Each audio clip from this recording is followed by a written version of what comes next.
I'm scrolling through Instagram at Charles de Gaulle Airport when I see it. A photo carousel posted 3 hours ago by my girlfriend, Eliza. The first image shows our apartment, my apartment, technically, filled with familiar faces. Silver and blue balloons hover against the ceiling. A banner reads, "Happy 30th James," in Eliza's perfect calligraphy. I swipe to the next photo. There's my mother laughing with my college roommate Ryan. Next slide. My coworkers huddled around the kitchen island where a 3-tiered cake sits, complete with a plastic golfer on top. A nod to my weekend hobby. Final slide, Eliza addressing the crowd, champagne flute raised, everyone's attention on her. "Celebrating my wonderful boyfriend's 30th today. Wish you could be here, James, but we're having fun in your honor. Hash. The Big 30 hash surprise party hash miss you." I check the comments. "Such a sweet girlfriend. This looks amazing, Eliza. James is a lucky guy." I stare at my phone until the screen dims. Then I tap to keep it awake and stare some more. A surprise party. For me. Without me. The irony might be funny if I weren't so confused, and hurt, and angry. The gate agent announces priority boarding for my connecting flight to Paris. I'm not priority, but I stand up anyway, clutching my carry-on like it might run away. My thumb hovers over the comment section of Eliza's post. What to write? Thanks for the party I wasn't invited to? Glad you're enjoying my birthday without me? What the actual fuck, Eliza? Instead, I type, "Thanks, having a great time in Paris," and hit send. It's technically not a lie. I will be in Paris in about 2 hours. I'm going for a conference that's been on my calendar for 8 months. Eliza knows this. Everyone in that apartment knows this. So why the hell are they celebrating my birthday without me? I board the plane with a strange detachment, like I'm watching myself from across the terminal. The flight attendant smiles as she checks my boarding pass. "Everything okay, sir?" I nod and continue down the aisle to my seat. 14C, middle seat. Perfect for my current mood. My phone buzzes with a text as I'm stuffing my bag into the overhead compartment. Eliza. "James, I can explain. Please call me." Of course she saw my comment. I silence my phone without responding and wedge myself between a businessman already asleep against the window and a woman applying her 4th layer of hand sanitizer. For the next 7 hours and 43 minutes, I'm unreachable. Maybe by then I'll understand what's happening. Or maybe I'll just order room service and get drunk in a foreign country while my girlfriend throws a party for me 3,000 miles away. Happy birthday to me. "You're going to Paris in April?" Eliza looked up from her laptop, her reading glasses perched on the end of her nose. Even frowning, she was beautiful. Dark curls framing her face, eyes the color of espresso, a small dimple in her left cheek that appeared when she was thinking hard about something. "Yeah, the international conference. I told you about it months ago. I was sorting laundry on the bed, separating her delicates from my gym clothes. We'd only been living together for 6 months, but we'd already developed domestic rhythms that felt permanent." "In April?" She clicked through her calendar. "That's your birthday weekend." "I know, bad timing, but it's the biggest event in my field. Palmer is letting me present my research. It's a big deal." I tried not to sound defensive, but I could feel her disappointment from across the room. "You can't get out of it? We were planning your birthday party." We were? This was news to me. "I don't need a big party. We can do something when I get back." Eliza sighed and closed her laptop. "But it's your 30th, James. It's a milestone." I sat beside her on the couch, abandoning the laundry. "I know, but this conference could mean a promotion. If I impress the right people, Palmer hinted I could move up to project lead." "Over Diane? She's been there longer." "She's not interested. She's going part-time after her baby comes." Eliza didn't look convinced. We'd had versions of this conversation before. Her questioning my priorities, me defending my career choices.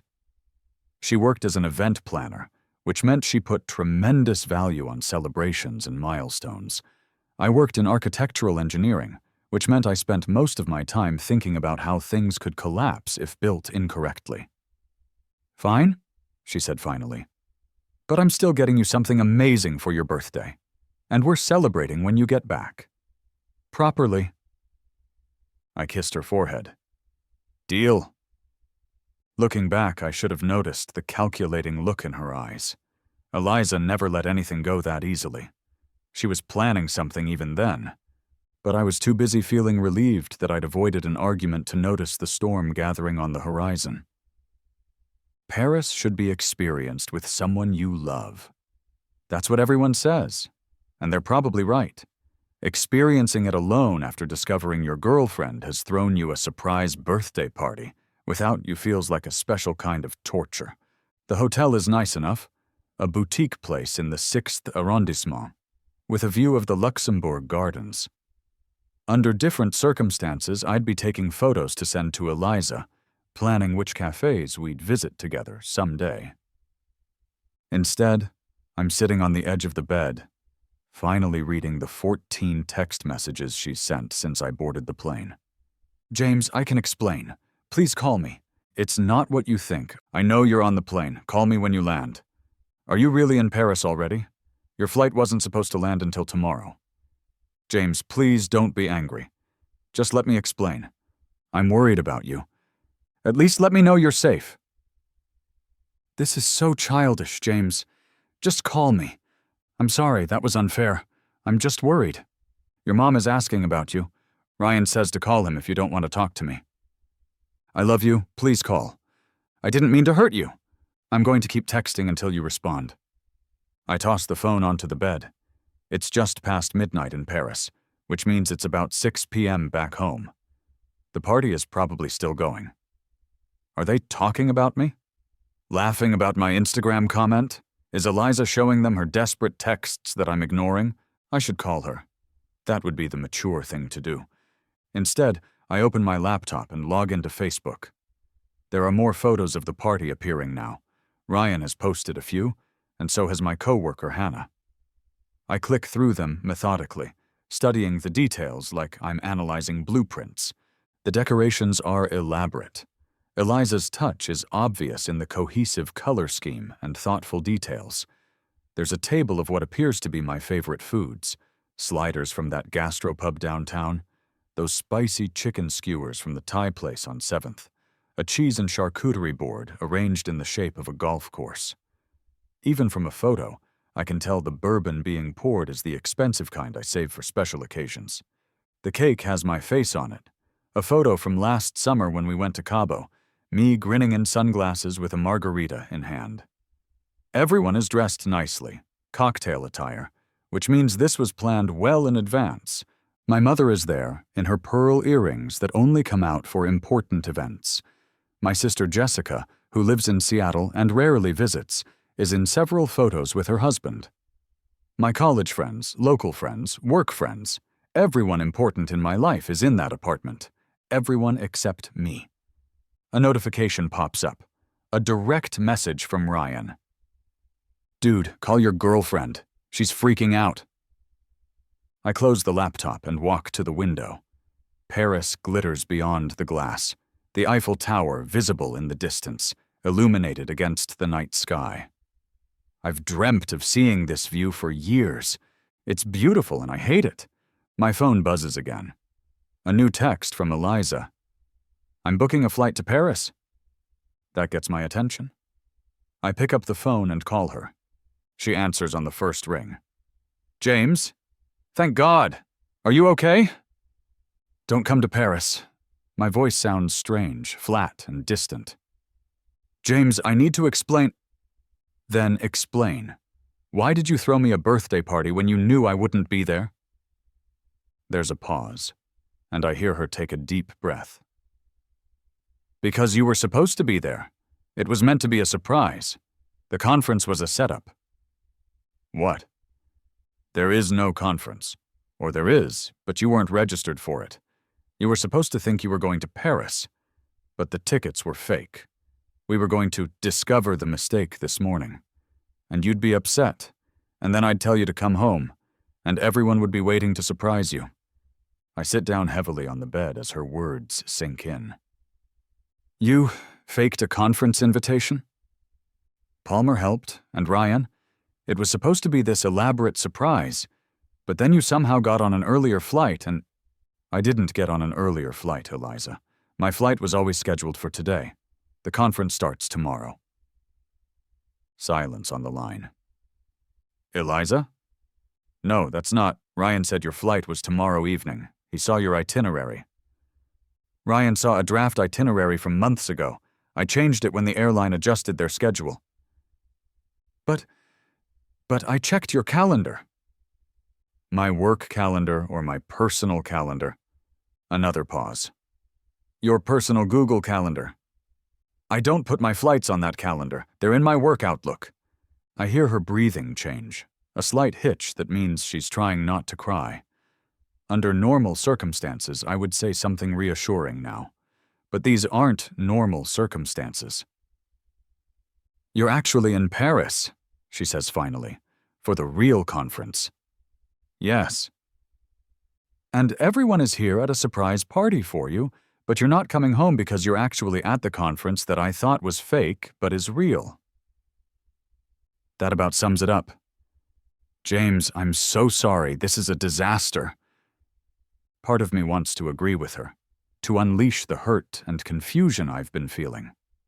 But something about the absurdity of the situation hits me, and a strange sound escapes me, something between a laugh and a sigh. It is a disaster, I say, but it's also the most ridiculous thing I've ever heard. You're laughing? Her voice rises in pitch. I'm not sure what I'm doing. And I'm not. I'm exhausted from travel, emotional whiplash, and the surreal knowledge that my girlfriend orchestrated an elaborate fake conference scheme that backfired spectacularly. I was trying to do something special, she says, her voice small, by lying to me for months. When you put it that way... How else should I put it, Eliza? She's quiet for a moment. I don't know. I wanted your 30th to be memorable.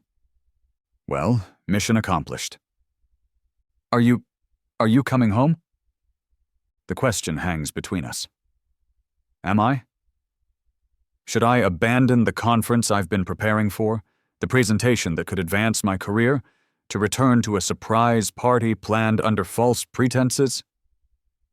No, I say finally. I'm not. I have a presentation the day after tomorrow that I've been working on for months, a real presentation at a real conference. I understand, she says, but her voice suggests otherwise. Enjoy the party, I say, and immediately regret the petty tone. James, I need to go, I cut her off. It's late here and I'm jet-lagged. We can talk tomorrow. Okay, she says softly. I love you. I pause, the words caught in my throat. Good night, Eliza. I end the call and toss the phone aside again. Then I lie back on the bed, still fully clothed, and stare at the ceiling until the edges of the room begin to blur. The Palais des Congrès is imposing in a distinctly French way, grand without being gaudy, historic yet functional. I arrive early.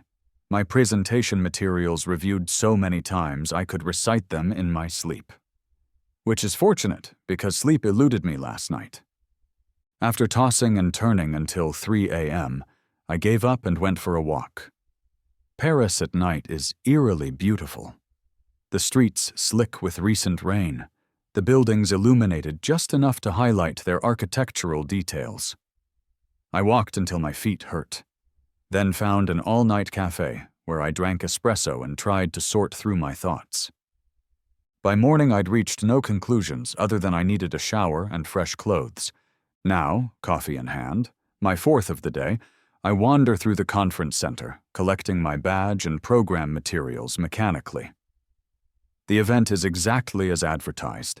Hundreds of architectural engineers and designers from around the world gathering to discuss innovations and challenges in the field. It's what I've been looking forward to for months, and I feel nothing. James Chen. A voice breaks through my fog. I thought that was you! I turn to see Meera Patel, a former colleague who moved to London 2 years ago. She's smiling broadly, looking polished in a navy suit with her dark hair pulled back in a sleek ponytail. Meera, hey. I manage a smile. Good to see you. You too. Are you presenting? I saw your name in the program. Tomorrow afternoon. Seismic considerations in cantilevered structures.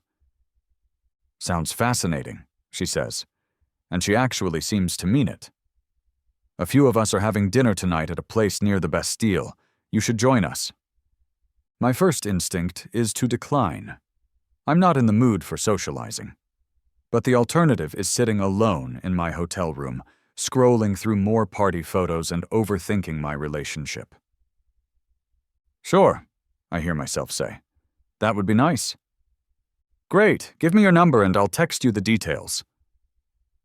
We exchange contact information, and Meera excuses herself to attend one of the morning sessions. I check the program and select a lecture on sustainable materials that might be relevant to my current project. As I find a seat in the back of the presentation room, my phone buzzes. Another text from Eliza. Everyone's gone home. The apartment is too quiet. I miss you. I turn off my phone and focus on the presenter, a Swedish architect discussing the carbon footprint of traditional concrete versus newer composite materials. I take notes diligently, asking questions during the quanda portion, and for brief moments, I manage to forget about the party, about Eliza, about everything except beam strength coefficients and environmental impact assessments. But in the quiet moments between sessions, it all comes rushing back. My girlfriend planned an elaborate ruse to surprise me for my birthday. She involved my friends, my family, and my boss in a months-long deception. All for a celebration I didn't ask for and wouldn't have wanted. Why does that make me so angry? It's not about the party itself. I've never been big on birthdays, but I'm not opposed to celebrating. It's not even about the lie, though that's certainly part of it. I think what bothers me most is the presumption. The certainty that she knew what was best for me better than I knew myself.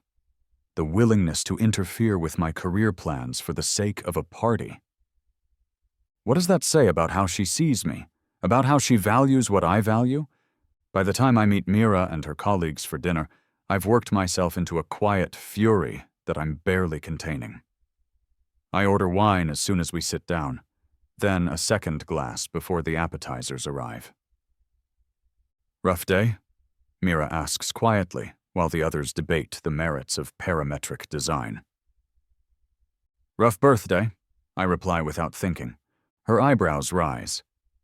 It's your birthday? We should order champagne. No, not today. Tomorrow. And I'd rather not make a thing of it.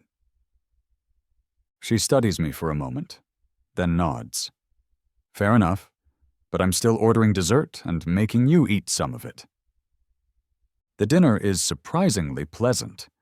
Meera's colleagues, 2 Brits, a German, and a Brazilian, are intelligent and funny, the conversation flowing easily between professional topics and personal anecdotes. The food is excellent, the wine even better. By the time we finish dessert, a chocolate soufflé that Meera insisted we all share, I'm feeling almost human again. There's a cocktail bar near here that's supposed to be amazing, says Oliver, one of the British architects. Anyone up for a nightcap? Everyone except the German agrees, and we walk the few blocks to a sleek, dimly lit establishment where the bartenders wear suspenders and mix drinks with the serious concentration of scientists.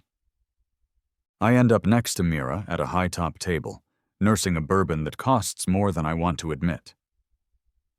So, she says, are you going to tell me why you're really in a bad mood, or should we keep pretending it's just conference fatigue? I look at her, surprised. We were never particularly close when we worked together. Friendly colleagues rather than friends. But there's something about her direct gaze that invites confidences. My girlfriend threw me a surprise birthday party, I say. And I found out about it when she posted photos on Instagram while I was at the airport, on my way here. Mira's eyes widen. Wait, she threw you a party while you were out of the country? Apparently, it was supposed to be a real surprise. She and my friends concocted this whole scheme where they made me think I was coming to this conference, but the tickets were fake, and I'd discover the mistake and have to come home, where everyone would be waiting to surprise me. That's elaborate. It's intrusive and controlling is what it is, I say, the edge in my voice surprising even me. She was going to sabotage my career opportunity for the sake of a party. Mira sips her drink thoughtfully. But something went wrong with the plan? She thought my flight was tomorrow. It wasn't. So I'm here, at the real conference, and she's there with all our friends at a surprise party for me without me. A smile tugs at the corner of Mira's mouth. I'm sorry, I shouldn't laugh, but that's ridiculous? Yeah, I know. What did you do when you found out? I left a passive-aggressive comment on her Instagram post, ignored her texts for 7 hours while I was on the plane, then had a fight over the phone when I got to the hotel. Very mature, she says, but she's grinning now. I'm not proud of it. I finish my bourbon. I just don't understand why she did this. Have you asked her? She says she wanted my birthday to be special. And you don't believe her? I stare at the empty glass. I believe that's what she thinks her motivation was. But I think she's always had a problem with my career. She thinks I work too much, that I prioritize it over her. This feels like her way of making a point, showing me what I'm missing by being dedicated to my job. Mira considers this. Or maybe she just genuinely wanted to do something nice, and it backfired spectacularly. You don't know Eliza. True, but I know a bit about relationships, and sometimes a party is just a party. I signaled the bartender for another drink. Even if that's true, she lied to me for months. She got my boss involved in deceiving me. My family flew in from across the country under false pretenses. All for a surprise that didn't happen. Exactly. So what are you going to do? The question hangs between us. What am I going to do? Go home after the conference and pretend everything's fine? End a 2-year relationship over a misguided surprise party? Something in between? I don't know, I admit. Right now I'm focusing on not bombing my presentation tomorrow. Good plan, she says, raising her glass. To compartmentalization, the architect's best friend. I clink my fresh bourbon against her gin cocktail. I'll drink to that. I wake on the morning of my 30th birthday with a mild hangover and 17 new text messages. 16 are from Eliza, variations on apologies, declarations of love, and increasingly worried inquiries about my welfare. One is from Mira, wishing me luck on my presentation and offering to meet for coffee beforehand. I respond to Mira with a quick thanks and a suggestion for a cafe near the conference center.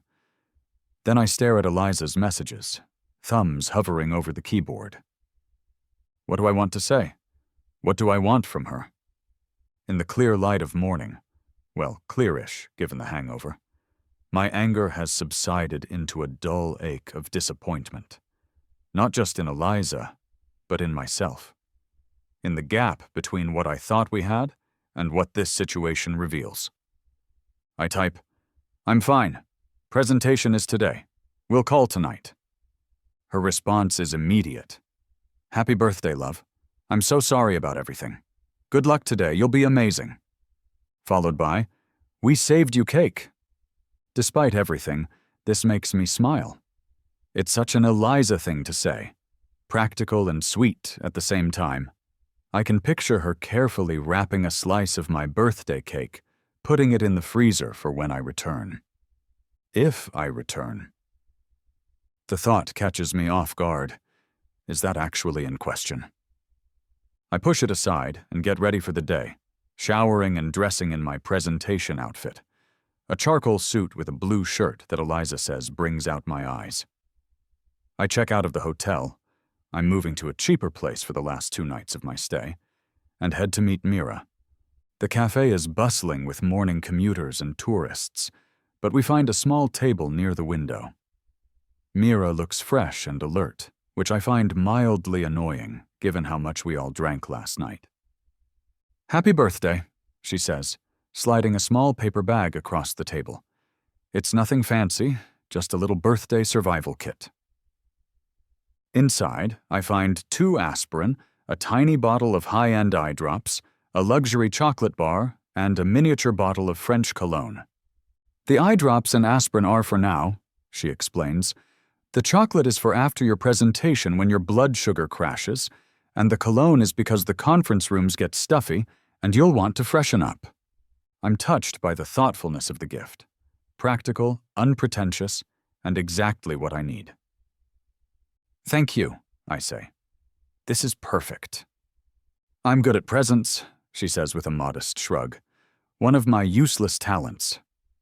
We chat over coffee and croissants, carefully avoiding the topic of Eliza.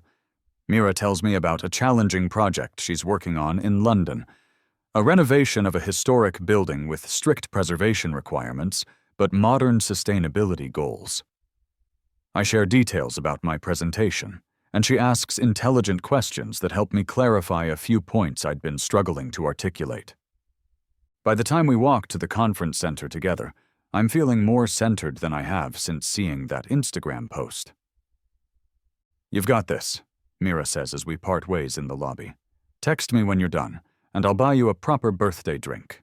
My presentation is scheduled for 2 p.m. in one of the smaller breakout rooms. I spend the morning attending other sessions, taking notes and asking questions, fully engaged in the professional exchange I came here for. At lunch, I find a quiet corner and turn my phone back on.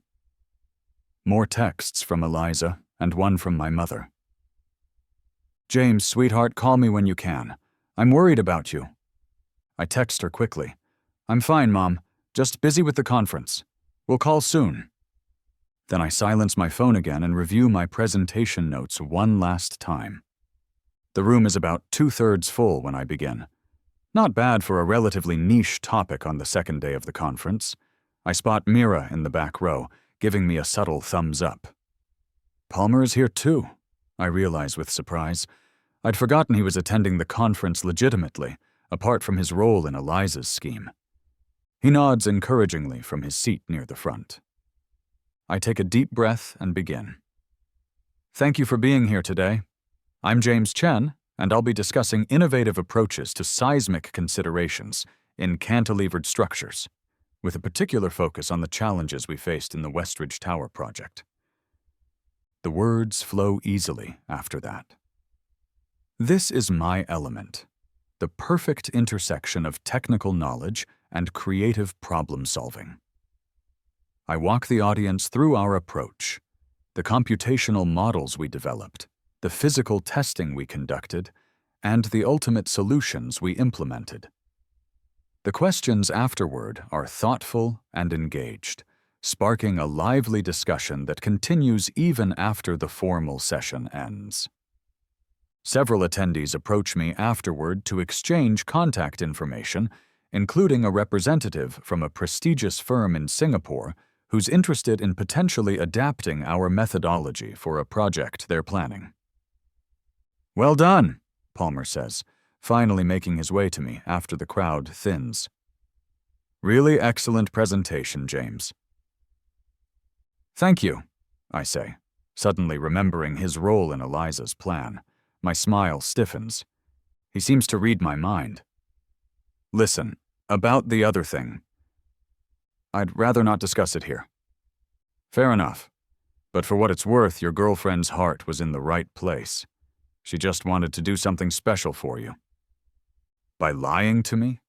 By getting you to lie to me about a career opportunity? Palmer looks uncomfortable. When she explained it, it seemed like a harmless prank. I didn't realize how important this conference was to you. It's an international conference where I'm presenting my research to the leaders in our field. How could that not be important? He has the grace to look ashamed. You're right. I should have considered that more carefully. I apologize. His apology takes some of the wind out of my sails. Palmer has been a good boss, supportive of my career, willing to give me challenging projects, generous with both criticism and praise. This lapse in judgment seems out of character. Why did you agree to it? I ask, genuinely curious. He hesitates. Honestly, Eliza can be very persuasive, and she made it sound like you'd be thrilled once you got over the initial surprise. She said you've been working too hard, that you needed a proper celebration with everyone who cares about you. And you thought sabotaging my professional development was the way to make that happen? No, of course not. He runs a hand through his thinning hair. Look, the plan was that I'd tell you on Thursday, tomorrow, that there had been a mistake with your registration, but that I'd recorded your presentation and would present the key points on your behalf. You'd be disappointed, but wouldn't miss anything career-critical. Except for all the networking opportunities, the chance to answer questions about my research directly, and the credibility of presenting at an international conference. Yes, he says simply. I didn't think it through, and I'm sorry. I want to stay angry, but there's something disarming about his straightforward admission of error. I appreciate the apology, I say finally. For what it's worth, the presentation really was excellent. The Singapore group seemed very interested. They did, I acknowledge. It could be a good opportunity. An awkward silence falls between us. Happy birthday, by the way, Palmer says. Thanks. I should let you go. I'm sure you have plans for your birthday evening. I don't, actually, but I nod anyway. See you back at the office next week? As he walks away, I check my phone. 3 missed calls from Eliza and a text from Mira. How did it go? I text back. Really well. Free for that drink? Her response is immediate. Absolutely. Meet at the hotel bar at 7? I confirm and head back to collect my things from the presentation room. The adrenaline of the successful talk is wearing off, leaving me with a strange emptiness. I should be elated. My research was well received. I made potentially valuable connections. I performed well under pressure. Instead, I feel adrift. It's my 30th birthday, and I'm alone in a foreign city, disconnected from everyone I care about because of a well-intentioned but spectacularly misguided surprise party. I wander through the streets of Paris for a couple of hours, taking in the sights without really seeing them. The Louvre, Notre Dame, still under reconstruction after the fire. The Seine with its tour boats and bridges, all of it beautiful, all of it hollow without someone to share it with. Not just someone. Eliza. Despite everything, I miss her. I miss her excitement about small things. Her laugh that starts as a giggle and builds into something full-bodied and infectious. I miss the way she hums while cooking and talks back to reality TV shows. I miss the scent of her hair when I hold her close at night. By the time I meet Mira at the hotel bar, I've reached a decision. There's the birthday boy, she says, raising a glass as I slide onto the bar stool beside her. I ordered champagne. I know you said no fuss, but you can't turn 30 in Paris without champagne. I smile, genuinely touched by her thoughtfulness. Thanks, Mira. The bartender pours a glass for me, and Mira raises hers in a toast. To 30. May it be your best decade yet. We clink glasses, and I take a sip of the crisp, effervescent wine. So, she says, have you decided what you're going to do about your girlfriend? I'm going home, I say. Tomorrow after the closing session. I found an earlier flight. And then? And then we talk, really talk, about what happened and why and what it means for us. Mira nods slowly. That sounds sensible. But first, I need to call her. I check my watch. It's around 2 p.m. there now. I can give you some privacy. No, stay. Finish your champagne. I'll step outside for a minute. The evening air is cool as I step onto the small terrace outside the bar. A few other patrons are scattered at tables, enjoying the mild spring weather. I find a quiet corner and call Eliza. She answers immediately. James, happy birthday. I'm so sorry about everything. Thank you, I say, my voice stiffer than I intended. And thank you for the party, even if I couldn't be there. James, I'm coming home tomorrow, I interrupt. I changed my flight. We need to talk about this in person. Of course, she says, relief evident in her voice.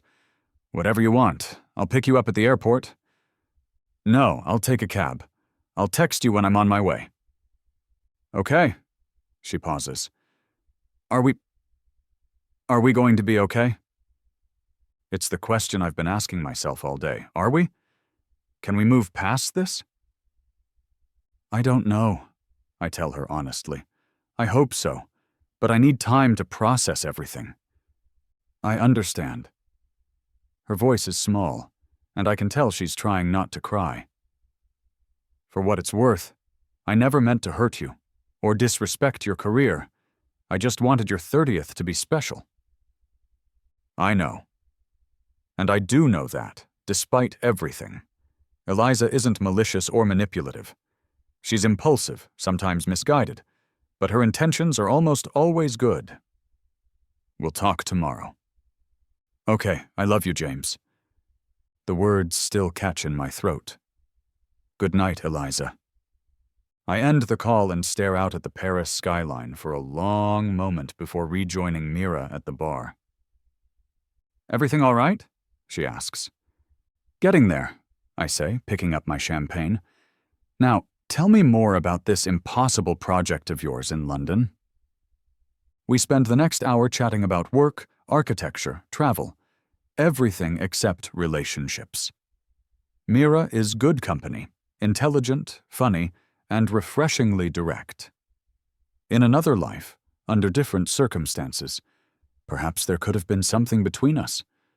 But my heart is elsewhere, tangled up with a woman who throws elaborate surprise parties and learns calligraphy just to make better birthday banners. When we say goodnight, Mira hugs me briefly. Safe travels tomorrow, and good luck with everything. Thank you for the drinks, the conversation, all of it. Anytime. And James, for what it's worth, I think you're making the right choice. Going home, talking it out. I hope so. She smiles. She must be pretty special, this party-planning girlfriend of yours.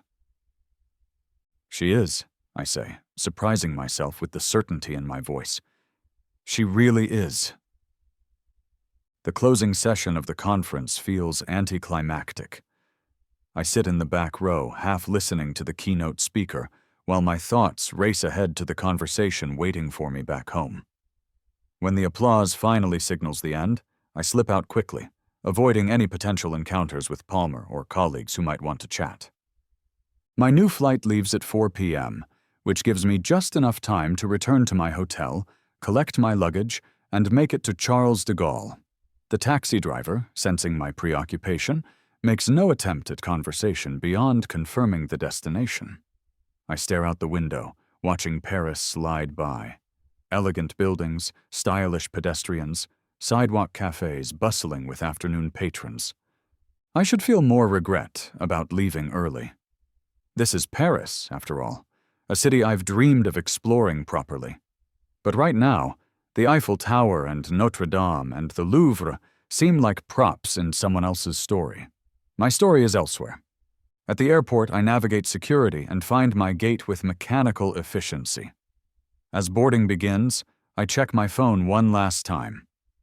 One new text from Eliza. Safe travels.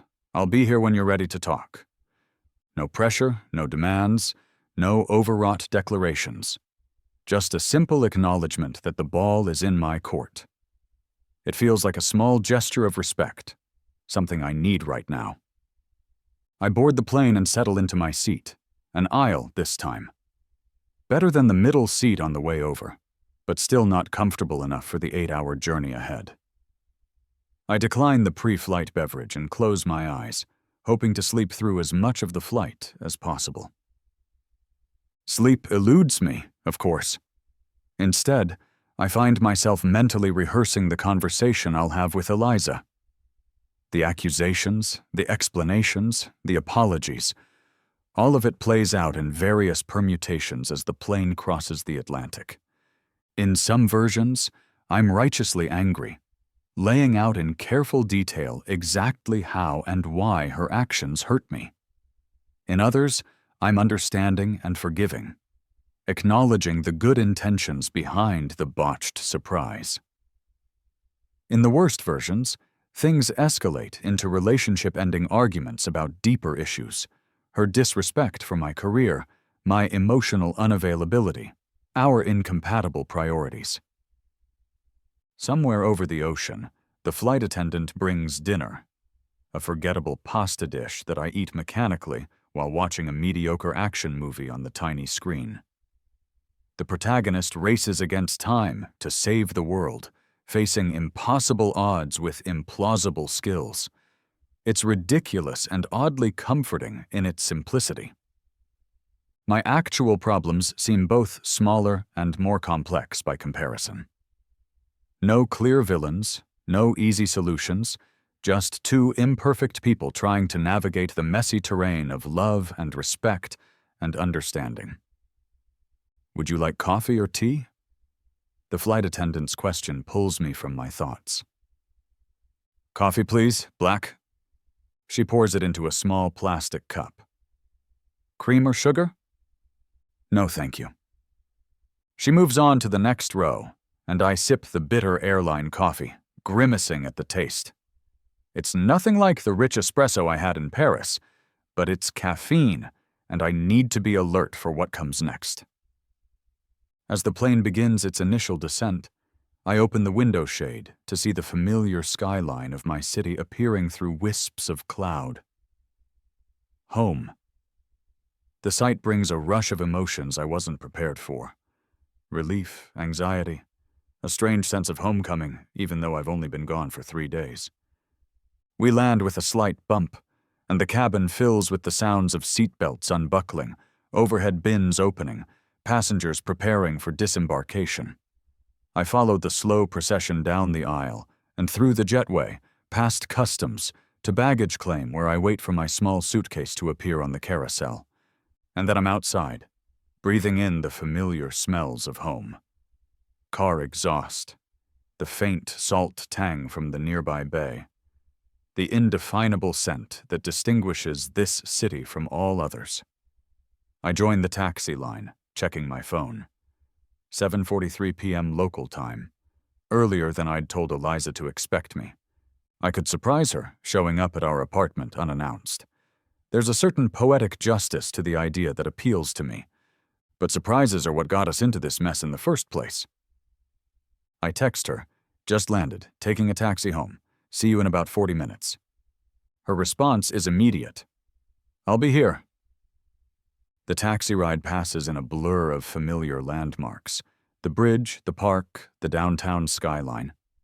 The driver makes a few attempts at conversation, but my monosyllabic responses eventually discourage him. We ride in silence until he pulls up in front of my apartment building. Have a good evening, he says as I pay the fare. You too. I stand on the sidewalk for a moment after the taxi pulls away, looking up at the windows of our third-floor apartment. The lights are on, warm against the darkening evening sky. Eliza is up there, waiting. My phone buzzes with a text from Mira. Did you land safely? I text back. Just got home. Thanks for asking. Good luck with everything, she replies, adding a simple thumbs-up emoji. I take a deep breath, pick up my suitcase, and enter the building. The elevator ride to the third floor feels both too long and too short. I adjust my grip on the suitcase handle, straighten my jacket, run a hand through my travel-rumpled hair. My heart is pounding as if I've run up the stairs instead of riding in the elevator. The doors open, and I walk down the hallway to apartment 3C. My key slides into the lock, but before I can turn it, the door opens. Eliza stands there, her dark curls pulled back in a loose ponytail, wearing jeans and an oversized sweater that I recognize as one of mine. She looks tired, her eyes slightly red-rimmed as if she's been crying. "Hi," she says softly. "Hi." We stand there for a moment, neither of us moving, as if crossing the threshold requires a decision I'm not quite ready to make. Then she steps back, opening the door wider. "Come in. You must be exhausted." I wheel my suitcase inside and close the door behind me. The apartment looks normal, all traces of the party cleared away. But there's a faint smell of flowers, and I notice a vase of fresh tulips on the dining table, my favorite. "Can I get you anything?" she asks. "Water, beer, coffee? Are you hungry?" "Water would be good." She goes to the kitchen, and I set my suitcase against the wall, shrug off my jacket, slip off my shoes. These familiar actions in this familiar space help settle my nerves slightly. Eliza returns with a glass of ice water and hands it to me, careful not to let our fingers touch. She's giving me space, I realize. Physical and emotional. "Thank you," I say, taking a sip. "Do you want to sit?" I nod, and we move to the living room. I take the armchair, and she perches on the edge of the sofa, her hands clasped tightly in her lap. "How was your flight?" she asks. "Fine." "And the conference? Apart from your presentation, which sounded like it went well?" "It was good, informative. Some interesting networking opportunities." We're making small talk, dancing around the real issue. It feels ridiculous after I've flown thousands of miles specifically to have this conversation. "Eliza," I say, setting the water glass down on the coffee table. "We need to talk about what happened." She nods, her shoulders tensing visibly. "I know, and I want to start by saying again how sorry I am. It was a huge mistake, and I never meant for it to hurt you or interfere with your career." "But that's exactly what it did," I say, the words coming out more sharply than I intended. "Or what it would have done if your plan had worked the way you intended." "I know." She looks down at her hands. "When I explain it, it's going to sound stupid, but I promise I wasn't trying to sabotage you." "Then explain it to me, because right now, that's what it feels like." She takes a deep breath. "It started when you told me about the conference being on your birthday weekend. I was disappointed, but I understood it was important to you. But then I got this idea. What if I could give you the best of both worlds? A big celebration with everyone you care about and still let you attend your conference." "So you decided to fake a conference registration problem?" "Not at first. Initially, I was just thinking about throwing a surprise party the weekend before or after your birthday. But then Ryan mentioned that he'd played this prank on his brother once, made him think he was going to a baseball game, but really took him to a surprise party. And it got me thinking." "Ryan," I repeat. "Of course he'd be involved." Ryan has been my best friend since college, but his idea of a good time often involves elaborate pranks and embarrassing moments captured for posterity on social media. He means well, but his judgment can be questionable. "It wasn't his fault," Eliza says quickly. "It was my idea to adapt it for your birthday. I ran it by him, and he thought you'd find it funny once the initial shock wore off." "So you two cooked up this scheme together?" "Not just us. I talked to Palmer, too, to make sure it wouldn't seriously impact your career. He said the conference happens every year, and you could always present your research next time." I feel a fresh wave of betrayal. "So Palmer was fully on board with denying me this opportunity?" "No, that's not. He said you wouldn't really be missing anything crucial, and the experience would be more valuable than the actual presentation itself. That's why we came up with the plan that he'd record your presentation and deliver the key points on your behalf. And it didn't occur to either of you that I might want to make that decision for myself? That I'd been preparing for months for this specific conference, this specific presentation? Eliza looks genuinely distressed. In hindsight, yes, of course it should have. But at the time, I guess I convinced myself that you'd be momentarily disappointed but then thrilled by the surprise. And what about all the people at the party? My family, our friends? Were they all in on it too? She shakes her head. Only Ryan, Palmer, and your mom knew the whole plan. Everyone else just thought it was a surprise party you'd be attending. Your sister figured it out, though, because of your social media post. My mother knew? This revelation hits harder than I expected. She flew across the country knowing I wouldn't actually be there? She was hesitant at first, but she said you work too hard and never take time to celebrate important milestones. She thought you needed this. I stand up, needing to move, to process this new information. My own mother, conspiring to derail my professional plans because she thinks I work too hard. The irony is almost too much.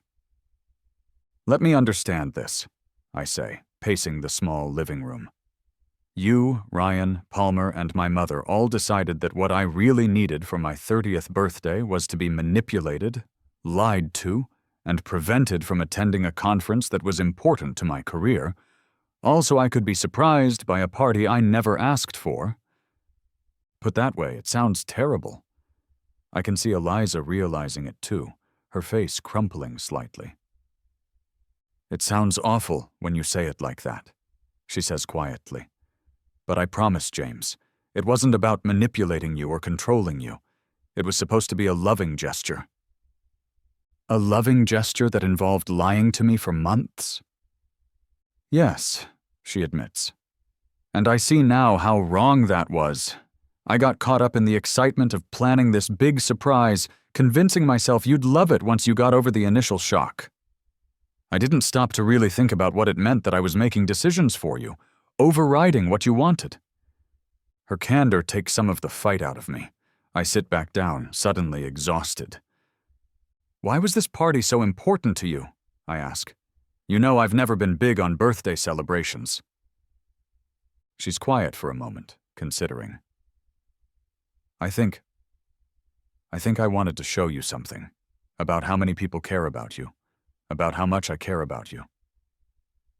You could have done that without the elaborate deception. I know, but there was something else, too. She hesitates. Lately, I've felt like we've been drifting apart. You've been so focused on work, on this presentation, and I've been supportive because I know it matters to you.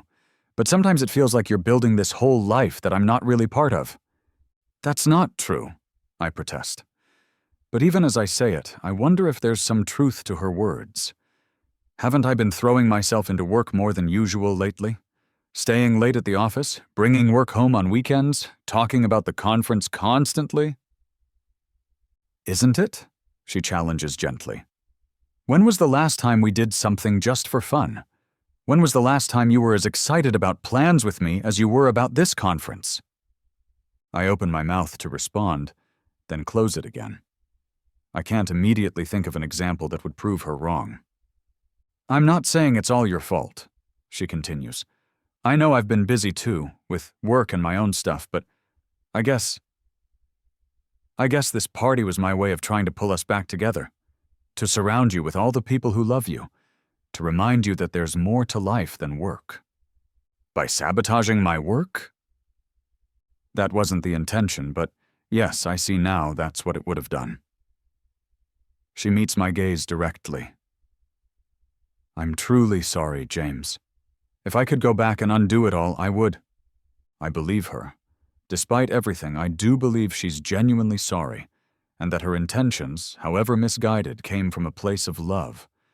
But that doesn't erase the breach of trust, the feeling that my priorities were disregarded, that the people closest to me conspired to manipulate me. I need to know something, I say after a long moment. If your plan had worked, if I'd discovered the fake conference problem and come home to the surprise party, what was supposed to happen after that? Was I just supposed to miss the conference entirely? She shakes her head. Palmer said he'd tell you on Monday that he'd managed to work things out with the conference organizers, and you could attend the last 2 days. You would have missed your original presentation slot, but he would have arranged for you to present on the final day instead. It wasn't ideal, but you still would have had most of the conference experience. And you really thought I'd be okay with all of this? With the lies, the manipulation, the rearranged professional plans? I hoped you would be, she says softly. Once you saw how much thought and love went into the surprise, once you had a chance to celebrate with everyone. But clearly I was wrong. We lapse into silence, the weight of everything that's happened hanging between us. Outside, a siren wails briefly as an emergency vehicle passes on the street below. The refrigerator hums from the kitchen. Normal, everyday sounds that feel strangely out of place in the middle of this conversation that could reshape our entire relationship. Where do we go from here? Eliza finally asks. It's the question I've been turning over in my mind since I first saw that Instagram post. Where do we go from here? Can we move past this? Should we? I don't know, I admit. I'm still processing everything. Do you want me to leave? Give you some space? The question catches me off guard. Leave? I could stay with my sister for a few days, if you need time to think. The thought of coming home to an empty apartment tomorrow, the day after that, it creates a hollow feeling in my chest that surprises me with its intensity. No, I say. I don't want you to leave. Relief flashes across her face. Okay, whatever you need, James. I want to make this right. I'm not sure it's that simple, I tell her honestly. This isn't just about a birthday party gone wrong.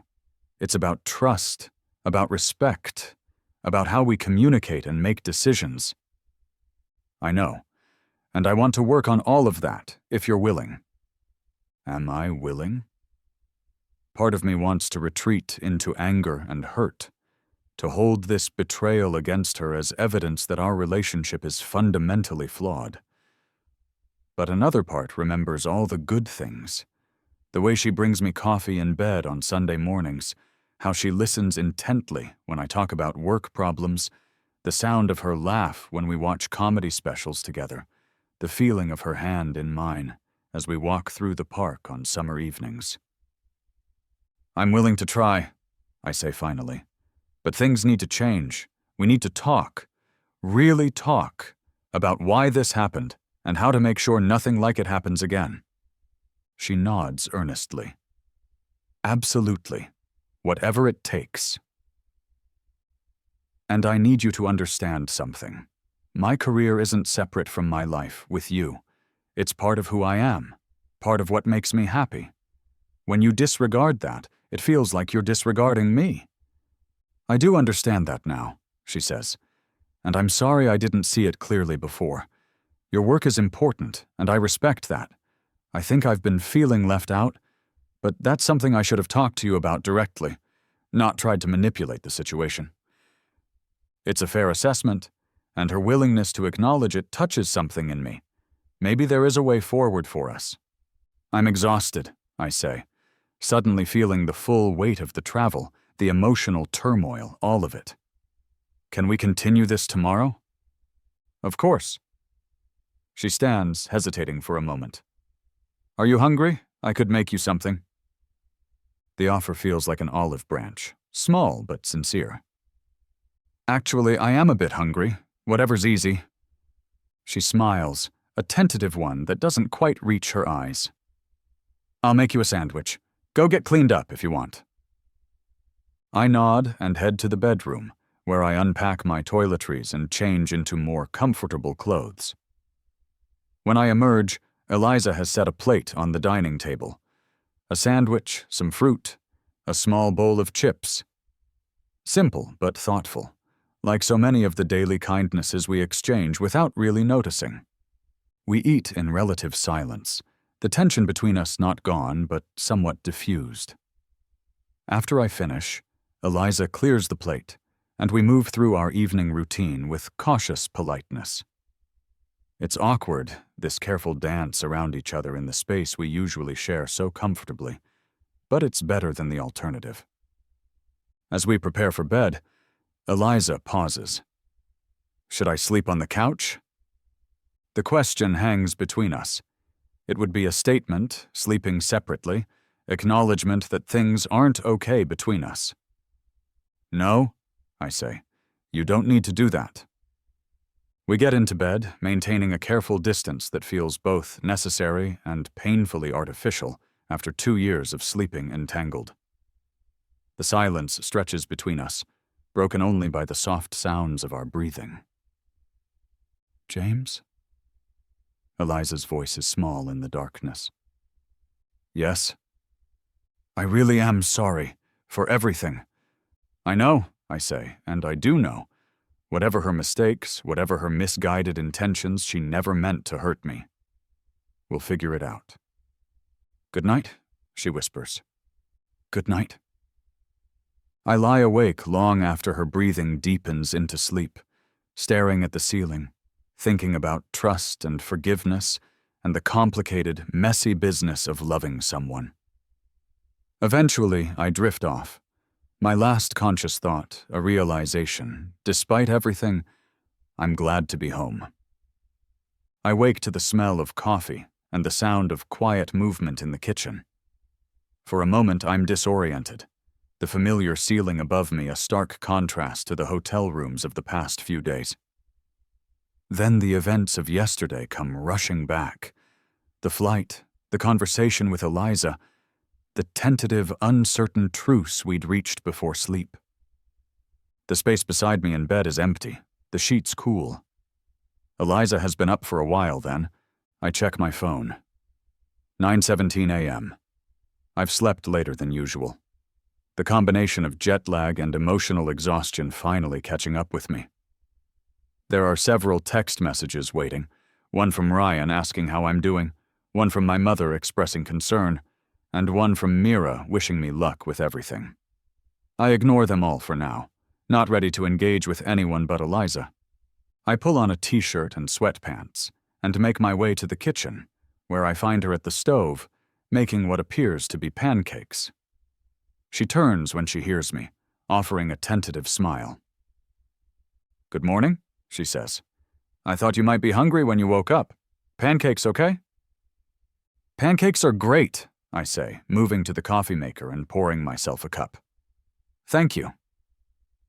Did you sleep all right? Better than I expected, I admit. You? On and off. She flips a pancake, her movements careful and precise. I kept thinking about our conversation. Me too, at least before I fell asleep. We move around each other in the kitchen with a cautious awareness, like dancers learning a new routine. It's strange how a space that usually feels so comfortable, so much ours, can suddenly seem fraught with potential missteps. Eliza plates the pancakes and sets them on the small kitchen table, where we often eat breakfast together. She's added blueberries, my favorite, and there's real maple syrup, not the artificial kind we usually use to save money. This looks good, I say, sitting down. It's not much, but I wanted to, I don't know, do something nice. I appreciate it. We eat in silence for a few minutes, the only sounds the clink of forks against plates and the occasional sip of coffee. It's not a comfortable silence, but it's not unbearable either. I called in sick to work today, Eliza says eventually. I thought we might need more time to talk. That's probably a good idea, I agree. I'm not due back until Monday anyway. She nods, pushing a blueberry around her plate with her fork. I've been thinking about what you said last night, about trust and respect and communication. You're right. This isn't just about a party gone wrong. It's about deeper issues. I've been thinking about what you said too, I tell her. About feeling like we've been drifting apart, about me being more excited about work than about us lately. There might be some truth to that. She looks up, surprised by my admission. Really? Really? I set down my fork, organizing my thoughts. I have been focused on work, on this presentation especially, but I didn't realize how it was affecting us. I thought you understood that it was temporary, that it was important to me, but not more important than you. I should have talked to you about how I was feeling, she says, instead of letting it build up and then trying to force a correction through this elaborate plan.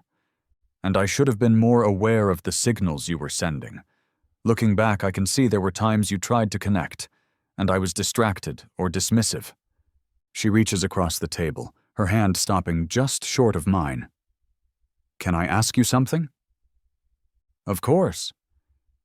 Are you happy? With me, with us, with your life here? The question catches me off guard. Yes, I say, but the slight pause before my answer is noticeable. You hesitated, she points out. Not because I'm not happy with you, I clarify quickly, but because happiness is complicated, isn't it? There are parts of my life I'm very happy with, parts I'm less satisfied with, parts I'm actively working to improve. And which category do I fall into? There's vulnerability in her question, a fear that makes my heart ache despite everything. You're in the very happy category, I say, reaching to take her hand. Always have been, even when I'm angry with you. She squeezes my hand, her eyes suspiciously bright. Even now? Even now. The tension in her shoulders eases slightly. So, where do we go from here? It's the same question she asked last night, but somehow it feels different in the morning light, after sleep, after this small moment of reconnection over pancakes. I think we start by being honest with each other, I say, about everything. No more surprises, no more assumptions about what the other person wants or needs. We talk, really talk, about what's working and what isn't. She nods. I'd like that, and I want you to know that I do respect your career, your ambitions. I'm proud of how hard you work, how good you are at what you do. I never meant to suggest otherwise. I know, and I want you to know that I value our life together more than any presentation or promotion. If I've been making you feel otherwise, that's on me, and I'll do better. We're still holding hands across the table, a physical connection that feels significant after the distance of the past few days. I missed you, she says quietly, while you were gone.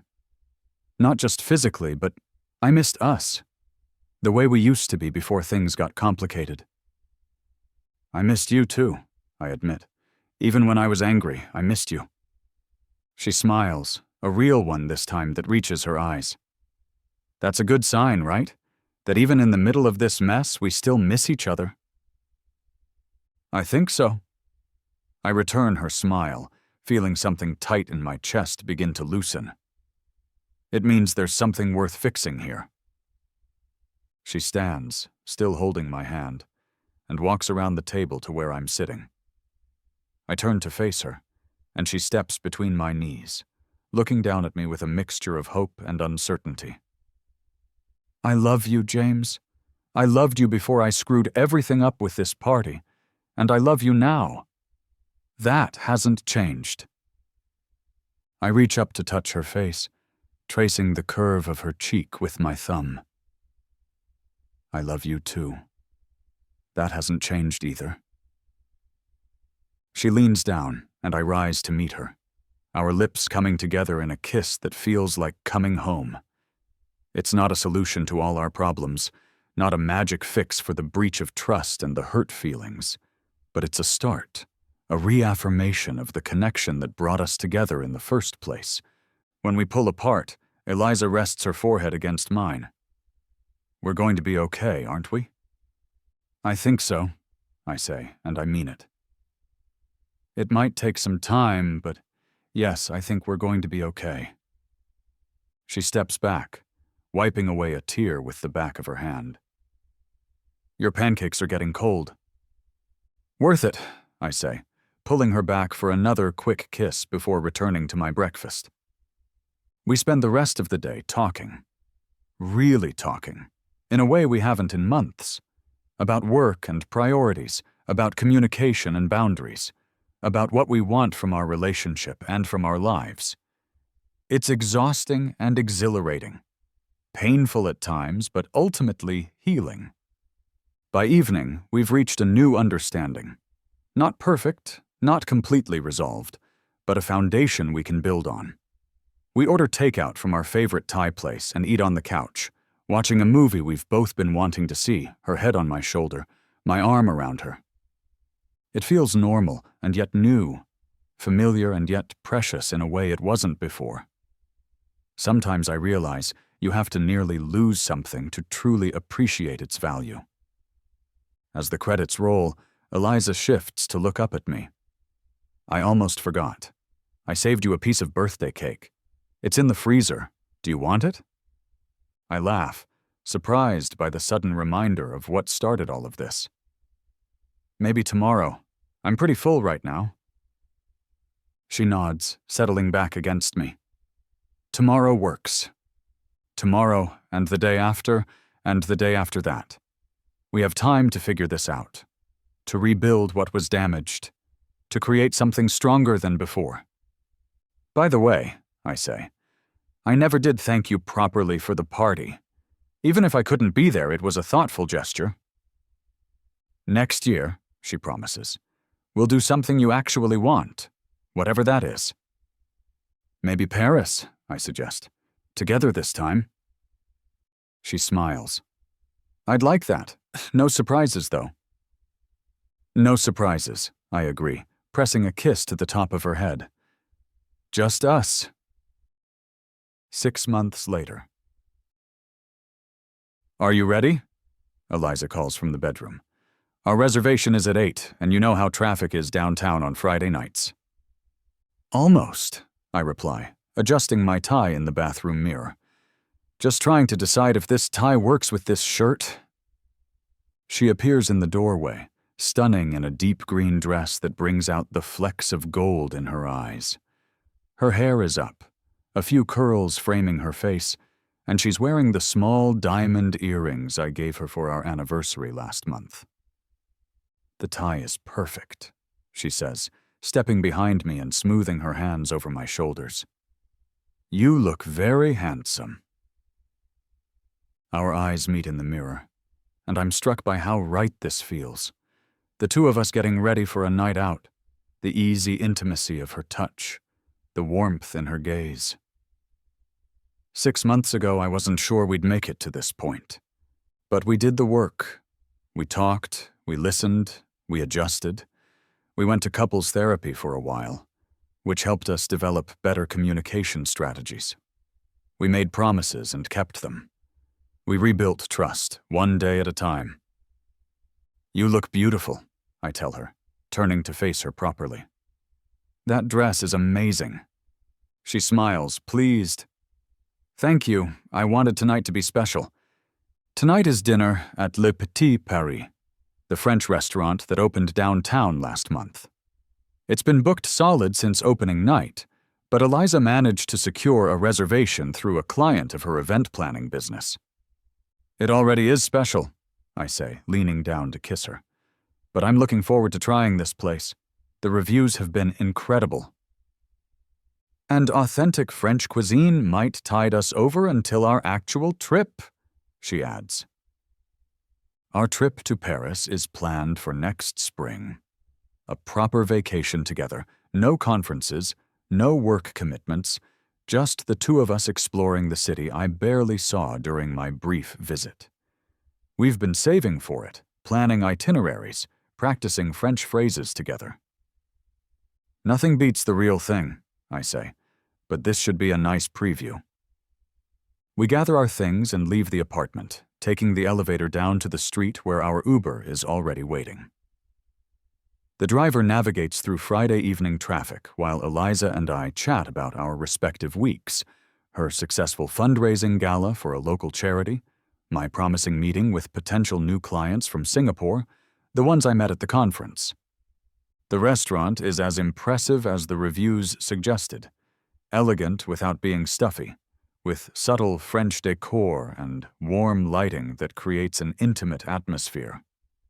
The hostess leads us to a corner table, slightly secluded from the main dining area.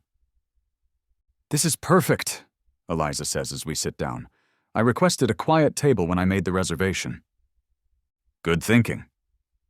We order drinks, champagne for Eliza, a bourbon for me, and study the menus.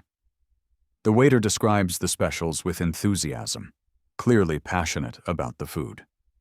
We decide on escargots and a cheese plate to start, followed by coq au vin for Eliza and steak frites for me. As we wait for our appetizers, Eliza reaches across the table for my hand. "Happy 6-month anniversary," she says. I raise an eyebrow. "Anniversary of what? We've been together for 2.5 years. 6 months since Paris, since the party disaster, since we almost lost everything but decided to fight for us instead." She squeezes my hand. I think that deserves celebrating. The memory of those difficult days no longer carries the sting it once did.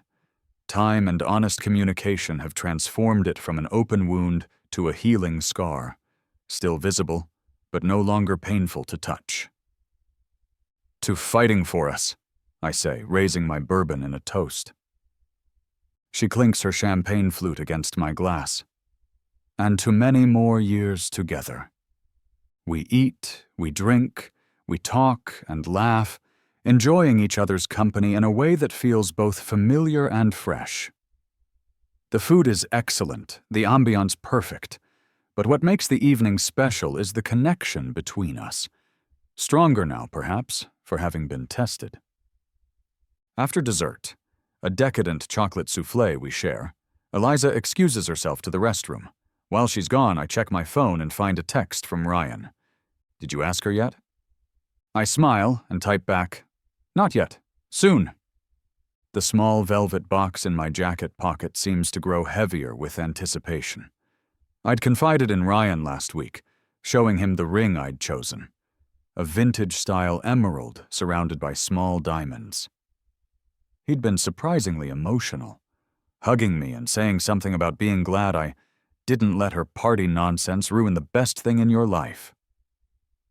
Eliza returns, sliding gracefully back into her seat. "This was such a lovely evening. Thank you for suggesting it." "I'm pretty sure it was your idea," I remind her with a smile. "Details," she says, waving a hand dismissively. "The important thing is, we're here together." "Speaking of being together," I begin, my heart suddenly pounding. This wasn't exactly how I'd planned to do this. I had vague notions of a scenic overlook or perhaps a quiet moment in our apartment with music playing. But suddenly this moment feels right. "There's something I want to ask you." Eliza tilts her head slightly, curious. "What is it?" I take a deep breath, reaching across the table to take both her hands in mine. These past 6 months have taught me a lot. About you, about me, about us. We've been through something difficult and come out stronger on the other side. Her eyes widen slightly as she begins to realize where this is heading. "I've always loved you, Eliza, but now I understand better what that love means. It's not just the easy times, the good moments. It's choosing each other every day, especially when things get complicated." I stand up and move to her side of the table, lowering myself to one knee beside her chair. A few nearby diners notice, nudging their companions and smiling in our direction. "I don't want to waste any more time," I continue, releasing one of her hands to reach into my jacket pocket and pull out the small velvet box. "I want to build a life with you. Through all the surprises life throws our way, the good ones and the bad. Tears are welling in her eyes now, one hand pressed to her mouth. "Eliza Bennet," I say, opening the box to reveal the emerald ring. "Will you marry me?" She nods frantically, unable to speak for a moment. Then she manages to whisper, "Yes. Yes, of course I will." I slip the ring onto her finger, and she pulls me up into a kiss as the restaurant erupts in applause around us. When we finally break apart, both of us a little breathless, she holds up her hand to admire the ring. "It's perfect," she says, the emerald catching the light. "How did you know?" "I pay attention," I tell her with a smile. "Even when you think I don't." She laughs, wiping away happy tears. "I love you, James, so much." "I love you too." The waiter appears with 2 glasses of champagne. "Compliments of the house," he says with a smile. "Congratulations." We accept the champagne, toasting to our future together. As we sip, Eliza suddenly laughs. "What?" I ask. "I was just thinking this whole thing started with that surprise party. If I hadn't messed up so spectacularly, would we be here right now?" It's a fair question. Would we have eventually addressed the issues in our relationship if they hadn't come to a head in such a dramatic way? Or would we have continued drifting, content on the surface but slowly growing apart? "I think we would," I say after a moment. "Maybe not tonight, maybe not exactly like this, but I think we would have found our way here eventually." "I'm glad we didn't wait," she says, reaching across the table to take my hand again. "Even if the journey was a little bumpy." "Me too." I squeeze her hand.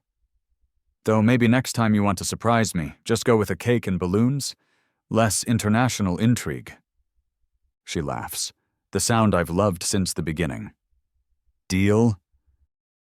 1 year later. "Are you sure we have everything?" Eliza asks, checking our passports for the 3rd time. "Boarding passes, hotel confirmation, the dinner reservation for tonight?" "All in the travel folder on my phone," I assure her, zipping up my carry-on. "And backed up to your email, just in case." She nods, visibly relaxing. "I know I'm being ridiculous. I just want everything to be perfect." "It will be," I say, wrapping my arms around her from behind. "We're going to Paris together. That's all that matters."